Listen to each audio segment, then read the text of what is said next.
ناظرین، صحت اور صفائی کی سہولیات کو کسی بھی آبادی کی بنیادی سہولیات میں شمار کیا جاتا ہے، مگر ضلع لیہ میں حکومت کے 4 سال گزرنے کے بعد بھی اکثر آبادیاں ان بنیادی سہولیات سے محروم ہیں۔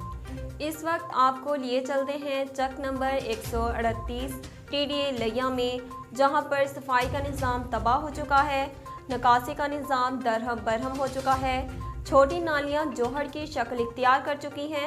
تفصیلات سے آگاہ کر رہے ہیں سینئر رپورٹر معین الدین علوی۔ جی ناظرین، اس وقت میں ضلع لیہ کے نواحی چک نمبر 138 TDA لیہ میں موجود ہوں، جہاں پہ صفائی کی انتہائی ابتر صورتحال ہے۔ ضلعی انتظامیہ کے جو دعوے ہیں گرین پاکستان اور صفائی کے حوالے سے انتہائی مؤثر اقدامات کے دعوے کیے جا رہے ہیں، وہ انتہائی دھرے کے دھرے ہیں۔ تو اگر میں بات کروں یہاں کی، تو یہاں پہ شہریوں کا گزرنا انتہائی محال ہے۔ اگر میرا کیمرہ مین آپ کو دکھا سکے تو یہاں پہ جوہر لگے ہوئے ہیں پانی کے اور گندگی کے ڈھیر لگے ہوئے ہیں۔ نمازی حضرات اور خاص طور پہ بچوں کا گزرنا انتہائی محال ہے اور سب جو ہے بیماریاں پھیلنے کا اندیشہ ہے۔ تو اہل علاقہ نے انتظامیہ اور جو ہمارے سٹنگ ایم پی ہیں رفاقت علی گیلانی صاحب، ان سے مطالبہ کیا ہے کہ ہمارا یہ مسئلہ جلد سے جلد حل کیا جائے۔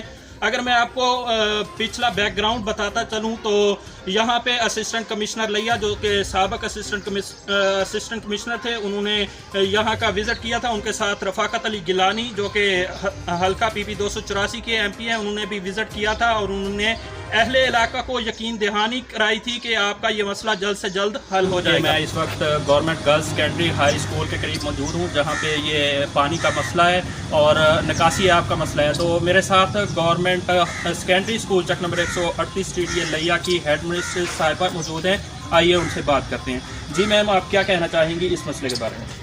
السلام علیکم۔ یہ پورے گاؤں کا مسئلہ ہے اور خاص طور پہ اسکول کا مسئلہ ہے، کیونکہ اسکول کے چاروں طرف پانی ہے، ہمارے ادارے کی بچوں کو آنے جانے میں مشکل ہے۔